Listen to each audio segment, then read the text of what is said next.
அன்புக்குரிய சகோதரிகளே, சகோதரர்களே, இந்த மாபெரும் ஜூபிலி ஆண்டில் லூர்து தொலைக்காட்சி வழியாக ஜூபிலி ஆண்டு குறித்த தகவல்களை, தரவுகளை உங்களோடு பகிர்வதில் நான் பெரும் மகிழ்ச்சி அடைகிறேன். உங்களையும் உங்கள் குடும்பங்களையும் இறைவன் நிறைவாக ஆசீர்வதிக்க அன்போடு நான் பிரார்த்திக்கிறேன். கடந்த 3 வாரங்களாக ஜூபிலி ஆண்டை குறித்த ஒரு அறிமுக செய்திகளை உங்களோடு நான் பகிர்ந்து வருகிறேன். இந்த வாரத்திலிருந்து உண்மையாகவே கடவுள் விரும்புகிற ஜூபிலி என்ன, விவிலிய பின்னணி என்ன, விவிலியத்திலே கடவுள் கொடுத்த ஆலோசனைகளும் அறிவுரைகளும் அழகான ஆசீர்வாதங்களும் எப்படியெல்லாம் இருக்கிறது என்று இந்த வாரங்களில் சிந்திக்க உங்களை அன்போடு அழைக்கிறேன்.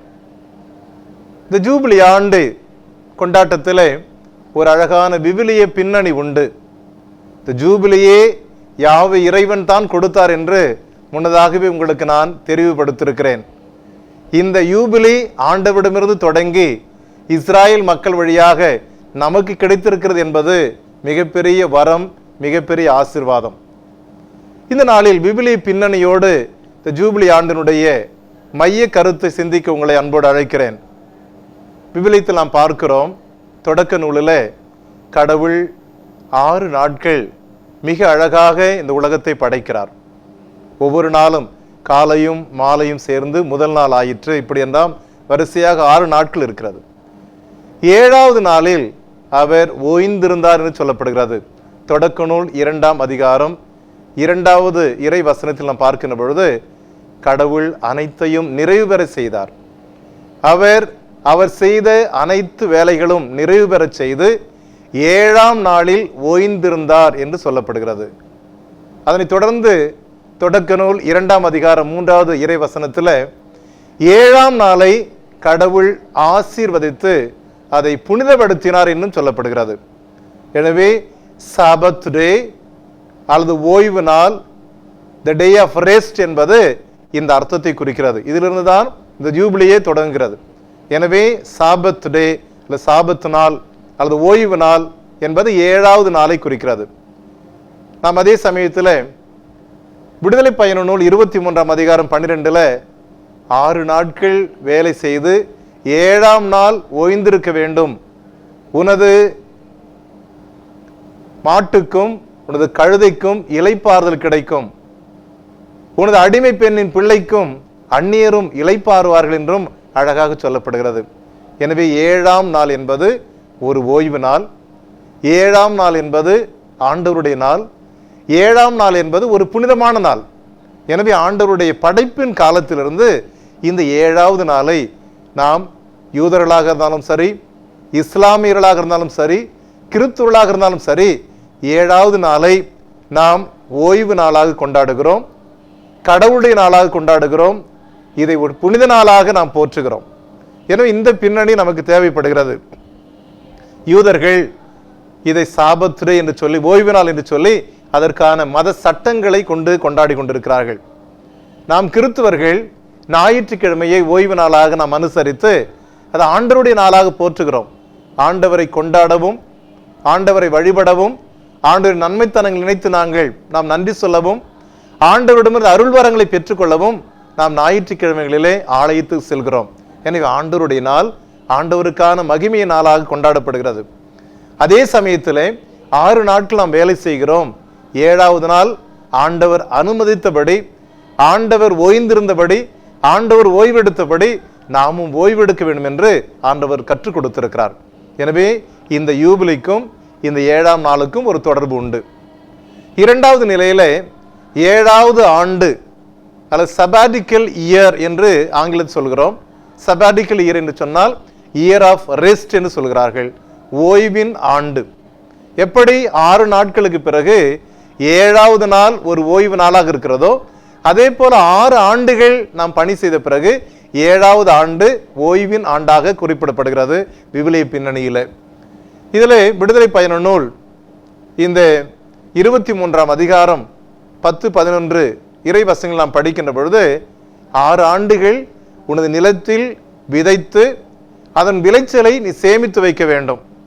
7வது ஆண்டு ஒரு ஓய்வின் ஆண்டாக நிலத்திற்கு ஓய்வு கொடுக்க வேண்டும், அது தரிசாக விட்டுவிட வேண்டும். இந்த ஓய்வின் ஆண்டிலே தானாக எதெல்லாம் விளைகிறதோ அது வறியவருக்கான உணவாக மாறட்டும். அவர்கள் உண்டு மகிழ்ந்த பிறகு அதிலே தப்பி கிடப்பதை எல்லா உயிரினங்களும் அவள் உண்ணட்டும். இப்படி திராட்சை தோட்டத்திற்கும் ஒலிவு கிளைகளுக்கும் உருவாகட்டும் என்று சொல்லி இந்த விடுதலை பயனுள்ள 23ஆம் அதிகாரம் 10, 11 இறை வசனங்களில் நாம் பார்க்கிறோம். எனவே 7வது ஆண்டு என்பதும் ஒரு ஓய்வின் ஆண்டு, ஒரு இலைப்பாறுதல் ஆண்டு. நிலத்தை நாம் விவசாயத்திற்கு விதைத்து பயன்படுத்த முடியாத ஒரு ஆண்டு, தானாக விட்டுவிட வேண்டும் என்று சொல்லி ஆண்டவர் அழகாக அறிவுறுத்துகிறார். அதை நாம் இந்த இணைச்சட்ட நூலில் 15ஆம் அதிகாரம் 1 15 வசனங்கள்ல இந்த 7வது ஆண்டு எப்படிப்பட்ட ஆண்டு, இது ஒரு விடுதலையின் ஆண்டு, ஒரு மீட்பின் ஆண்டு, அடிமைத்தனத்துக்கு விடுதலை பெற்று வாழ்கின்ற ஆண்டு, கடன்களை மன்னிக்கின்ற ஒரு ஆண்டு, ஒரு தன்னுரிமை பெறுகின்ற ஒரு ஆண்டாக கூட இணைச்சட்ட நூல் 15ஆம் அதிகாரம் 1 15 இறை வசனங்கள் நாம் பார்க்கிறோம். எனவே நான் குறிப்பிட்டேன், 7வது நாள் ஒரு ஓய்வு நாள், 7வது ஆண்டு ஒரு ஓய்வு ஆண்டு, சபாடிக்கல் டே, சாபத் டே ஆர் சபாடிக்கல் இயர் என்று நாம் சொல்லுகிறோம். இந்த நிலையிலிருந்து இந்த 7ஐ கணக்கிட்டு 7 ஆண்டுகள் குறிப்பிட்டுதான் இந்த யூபிலி ஆண்டு கொண்டாடப்படுகிறது. இது லேவியர் புத்தகம் 25ஆம் அதிகாரம் 1 55 வசனங்கள் இந்த யூபிலி எப்படியெல்லாம் இருக்கிறது, எப்படி கொண்டாட வேண்டும், எதற்காக யாவே இறைவன் இஸ்ராயேல் மக்களுக்கு கொடுத்தார் என்ற செய்தியை மிக அழகாக மீண்ட வருணனையாக இந்த லேவியர் புத்தகம் 25ஆம் அதிகாரத்தில் 1 55 வரைக்கும் நாம் படிக்கிறோம். இதை நாம் விவரமாக விரிவாக காண்பதற்குன்பாக இதனுடைய மையமாக இருப்பது நிலம். இந்த யூபிலுடைய மையம் என்பது நிலம். The land is very essential என்று சொல்வார்கள். Land is the center of the jubilee என்று சொல்கிறார்கள். காரணம், இந்த நிலம் என்பதுதான் இந்த யூபிலியினுடைய மையமாக இருக்கிறது. காரணம், ஆண்டவர் அல்லது யாவே இறைவன் இஸ்ராயேல் மக்களுக்கான ஒரு விடுதலை கொடுக்க போகிறார். இஸ்ராயேல் மக்கள் எகிப்திலே ஆண்டாண்டு காலமாக அடிமைகளாக இருக்கிறார்கள். இந்த அடிமைத்தனத்திலிருந்து அவளை விடுவிப்பதற்குன்பாக, மீட்டெடுப்பதற்குன்பாக, அவளை விடுதலை செய்து கொண்டு வருவதற்குன்பாக விடுதலை பயண நூல் 3ஆம் அதிகாரம் இதிலே ஒரு வாக்கு தத்தமாக கொடுக்கிறார். உங்களுக்கு பாலும் தேனும் பொழியும் நாட்டிற்கு உங்களை அழைத்து செல்வேன் என்பதுதான் கடவுள் கொடுக்கிற அழகான வாக்கு தத்தம். பாலும் தேனும் பொழிகின்ற கானான் தேசம் அவர்களுக்கு வாக்கு தத்தமாக முன்னிறுத்தப்படுகிறது. இது விடுதலை அடைவதற்குன்பாகவே இப்படிப்பட்ட ஒரு வாக்கு தத்தத்தை இஸ்ராயேல் மக்களுக்கு கடவுள் கொடுக்கிறார். ஒரு நிலம் கொடுக்கப்படும், அந்த நிலம் வளமான நிலமாக இருக்கும், அங்கு பாலும் தேனும் அது வழிந்து ஓடிக்கொண்டே இருக்கும். அப்படிப்பட்ட வளமான நாட்டை உங்களுக்கு கொடுக்க போகிறேன். இதுவரைக்கும் இந்த மக்களுக்கு நிலம் கிடையாது, நில உரிமை கிடையாது, சொந்த இடம் கிடையாது. அவர்கள் ஏதோ ஒரு இடத்திலே அடிமைகளாக வேலை செய்து வயிற்று பிழைப்புக்காக வாழ்ந்து கொண்டிருக்கிறார்கள். எல்லா உரிமைகளையும் எல்லா சுதந்திரத்தையும் இழந்தவர்களாக, அடிமை கூலிகளாக பார்வோன் எகிப்தினுடைய மன்னனுடைய அதிகாரத்தின் கீழ் வாழ்ந்து கொண்டிருக்கிறார்கள். இப்படிப்பட்டவர்களுக்கு தன்னுரிமை கொடுப்பதுதான் நில உரிமை என்பது. தன்னுரிமை என்பது உங்களுக்கு சொந்தமாக இவ்வளவு நிலம் இருக்கிறது, எனவே உரிமை உடையவர்கள், நிலத்திற்கு சொந்தக்காரர்கள், நீங்கள் ஆண்டு அனுபவித்து அதிலிருந்து பலன்களை எல்லாம் அனுபவிக்கலாம் என்று சொல்வதுதான் இந்த தன்னுரிமையை கொடுப்பது. எனவே ஆண்டவர் இப்படிப்பட்ட வாக்குத்தத்தை கொடுப்பதற்குன்பாக நாம் விவிலிய வரலாற்றை புரட்டி பார்த்தால் ஆபிரகாமை கடவுள் அழைக்கிறார். தொடக்க நூல் 12ஆம் அதிகாரம் அதில் 7 ஆண்டவர் ஒரு வாக்குத்தத்தை கொடுக்கிறார். கானான் தேசத்தை உனது வழிமரபினருக்கு நான் கொடையாக கொடுப்பேன். கானான் தேசத்தை நான் கொடுக்க போகிறேன். அப்பொழுது இஸ்ராயேலே உருவாகவில்லை, இஸ்ராயேல் குலம் என்று ஒன்று இல்லை. ஆனால் நூற்றுக்கணக்கான ஆண்டுகளுக்கு முன்பாக ஆபிரகாம் அழைத்த பொழுதே இந்த வாக்குத்தத்தை கொடுக்கிறார். உன்னை சார்ந்த உனது வழிமரபினர் கானான் தேசத்திலே உரிமை குடிமக்களாக நிலைநிறுத்தப்படுவார்கள் என்பதுதான் யாவே இறைவன் ஆபிரகாமுக்கு கொடுத்த அற்புதமான வாக்கு தத்தம். தொடக்க நூல் 26ஆம் அதிகாரத்தில் தொடர்ந்து நாம் இந்த வாக்கு தத்தம் மீண்டும் மீண்டும் புதுப்பிக்கப்படுவதையும் உறுதியாக்கப்படுவதையும் மீண்டும் மீண்டும் வலியுறுத்தி சொல்லப்படுவதையும் நாம் பார்க்கிறோம். எனவே ஒரு முறை அல்ல, பலமுறை ஆண்டவர் கானான் தேசம் உங்களுடையது, கானான் நாடு வளமான நாடு உங்களுடையது, உனக்கும் உனக்கு பின்வருகின்ற வழிமரபினருக்கும் உரிமையாக்கி கொடுப்பேன் என்பது வாக்கு தத்தமாக கொடுக்கப்பட்டது. இப்படி இந்த அடிமை மக்கள், இஸ்ராயல் மக்கள் எகிப்தின் அடிமைகளாக மோசே வழியாக விடுதலை செய்து கொண்டு வரப்படுகிறார்கள். செங்கடலை கடக்கிறார்கள். 40 ஆண்டுகள் அவர்கள் அலைந்து திரிகிறார்கள். அவர்களுக்கு உணவும் காடையும் தண்ணீரும் பாதுகாப்பும் நிறைவான வழிகாட்டுதலும் யாவை இறைவன் கொடுத்து கொண்டே இருக்கிறார். இப்பொழுது அவர்கள் யோர்தானை கடக்கிறார்கள். யோர்தானை கடந்த உடனே அங்கு கானான் தேசம் இருக்கிறது. ஆனால் மோசே அங்கு இல்லை. இங்கு யோசுவாவுடைய தலைமையிலே இந்த கானான் தேசத்தில் நுழைகிறார்கள். எப்படி செங்கடலை கடக்கும் பொழுது ஆண்டவருடைய கரம் அவங்க இருந்ததோ, அதே போல் யோர்தான் நதியை கடக்கின்ற பொழுது அங்கு குருக்கள் உடன்படிக்கை பேழையை தூக்கி செல்வார்கள். தண்ணீரில் அவர்கள் கால் வைத்த உடனே அந்த தண்ணீர் பிளந்து இவர்களுக்கு வழி உண்டாவதை நாம் யோர்தான் வரலாற்றிலே படிக்கிறோம். இந்த யோர்தான் தேசத்திலே அவர்கள் இந்த யோர்தான் நதியை கடந்து கானான் தேசத்திற்கு வருகின்ற பொழுது இங்கு யோசுவா என்ன செய்கிறார்? யோசுவா புத்தகம் 14ஆம் அதிகாரத்தில் இங்கு 12 கோத்திரங்களாக குலங்களாக வருகிறார்கள். எனவே இஸ்ராயலுடைய குலம் அல்லது யாக்கோபினுடைய பிள்ளைகள் 12 பிள்ளைகள், 12 பிள்ளைகளுடைய வழிமறைவினர் 12 கோத்திரங்களாக இருக்கிறார்கள், குலங்களாக இருக்கிறார்கள். இந்த கானான் தேசத்தை, வளமான ஒரு நாட்டை, பாலும் தேனும் பொழிகின்ற அற்புதமான ஒரு வளம் மிகுந்த வளம் செறிந்த ஒரு நாட்டை இந்த ஜோஷுவா என்ன செய்கிறார்? இவர்களுக்கு பிரித்து கொடுக்கிறார். திருவுள்ள சீட்டு போட்டு கடவுளுடைய திட்டம் எதுவோ, எந்த பகுதி யாருக்கு சேர வேண்டுமோ அதை அழகாக பிரித்து கொடுக்கிறார். லேவியர் குலத்தை தவிர 12 குலத்துல லேவியர் குலம் என்பது குருக்களுக்கு உதவி செய்கிற ஒரு குலம், ஆலயத்தில் பணியாற்றுகிற ஒரு குலம். எனவே அந்த காணிக்கை அப்பங்களை இவர்கள் உண்ணலாம். எனவே அவர்களை தவிர மற்ற எல்லா குலங்களுக்கும் நில உரிமை கொடுக்கப்படுகிறது. ஒன்றுமில்லாத மக்கள், வக்கில்லாதவர்கள், அடிமைகளாக கிடந்தவர்கள், வயிற்று பிழைப்புக்காக அடிமை வேலை செய்தவர்கள், அடித்து நொறுக்கப்பட்டவர்கள், காயப்பட்டவர்கள், இப்படிப்பட்டவர்களுக்கு நிலத்தை கொடுத்து ஆண்டவர் அவர்கள் உரிமை குடிமக்களாக மாற்றுகிறார். எனவே இந்த ஜூபிலியினுடைய மையமாக இருப்ப நிலம்தான். நிலம் என்பது கடவுள் இலவசமாக தன்னுடைய விருப்பப்படி அருளாகவும் ஆசிராகவும் தனது சொந்த மக்களுக்கு வழங்கியது.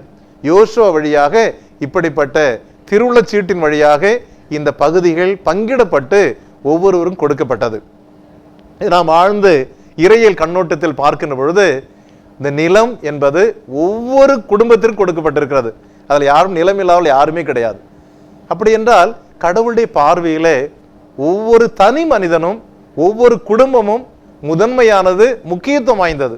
எனவே தன்னுடைய அன்பையும் தன்னுடைய கரிசனையும் தன்னுடைய பல்வேறு பேர் ஆதரவையும் அளிக்கின்ற விதத்திலே கடவுள் நிலத்தை கொடுத்து தனது மக்களை செழிப்பாக வளரச் செய்கிறார். எனவே இந்த அடிப்படையில் தான் நாம் யூபிலியை கண்ணோக்க பார்க்கிறோம். யூபிலி ஆண்டிலே நிலம் மீட்டெடுப்பு இருக்கிறது, கடன் தள்ளுபடி இருக்கிறது, மன்னித்தல் இருக்கிறது, அடிமைகள் விடுதலை அடைக்க இருக்கிறது. இப்பொழுது இவர்கள் கானான் தேசத்தில் குடியேறுகிறார்கள், எல்லாவற்றையும் பெற்றிருக்கிறார்கள். இவர்கள் இந்த ஆசீர்வாதத்தோடு உழைக்க வேண்டும், உருவாக்க வேண்டும், உருவாக்கியதிலிருந்து அவர்கள் அனுபவிக்க வேண்டும். ப்ரொடக்டிவ் என்று சொல்கிறார். ப்ரொடக்டிவ் என்று சொன்னால் கடவுள் கொடுத்த ஆசீர்வாதத்தை பயன்படுத்தி அவர்கள் வளம் பெருக்குவதை அவர் உழைப்பாக கொடுக்க வேண்டும். எனவே இப்படி வளமான ஒரு பூமியை பெற்றுக்கொண்டவர்கள் அதிலிருந்து பெறுகின்ற கனிகளை உண்கிறார்கள், விளைச்சலிருந்து அவர்கள் உண்டு மகிழ்கிறார்கள். இப்படிப்பட்ட அழகான தனது மக்களை தன்னுடைய குடும்ப பாங்கிலே பணியிலும் யாவை இறைவன் கொண்டு வந்திருக்கிறார் கானான் தேசத்திற்கு. எனவே இந்த அடிப்படையில் நாம் யூபிலி யோசிக்கின்ற பொழுது யூபிலியை லேவியர் புத்தகம் 25ஆம் அதிகாரம் 1-55 வசனங்களிலே யாவை இறைவன் மோசேவுக்கு சொல்லிக் கொடுத்த பொழுது தன்னுரிமை மீட்பு என்று சொல்கிறார். தன்னுரிமை என்பது நிலத்தின் வழியாக உள்ள கொடுக்கப்பட்டிருக்கிறது. ஆனால் இந்த தன்னுரிமை மீறல் இருக்கிறது, நில இழப்பு இருக்கிறது, நில அபகரிப்பு இருக்கிறது, ஏற்றத்தாழ்வு இருக்கிறது, வறுமை கொண்டவர்கள் இருக்கிறார்கள், தங்களையே அடிமைகளாக விற்று கொண்டிருக்கிறார்கள். அடுத்தவர்களுக்கு அடிமையாக எங்களுக்கு ஒன்றும் இல்லை, கடன் வாங்கிட்டோம், நாங்கள் எங்களை வித்துக்கிறோம், சாப்பாடு போடுங்க, இப்படி வாழ்கின்ற தனது சொந்த மக்களை பார்க்கின்ற ஒரு கடவுள் மிகுந்த அக்கறையோடும் மிகுந்த கரிசனையோடும் மிகுந்த கவனத்தோடும் இவளை மீட்டெடுக்கின்ற ஒரு பாணியை, மீண்டும் தன்னுரிமை கொடுக்கின்ற ஒரு நிலையை உருவாக்குவதுதான் இந்த ஜூபிலி என்று அறிவித்திருக்கிறார்.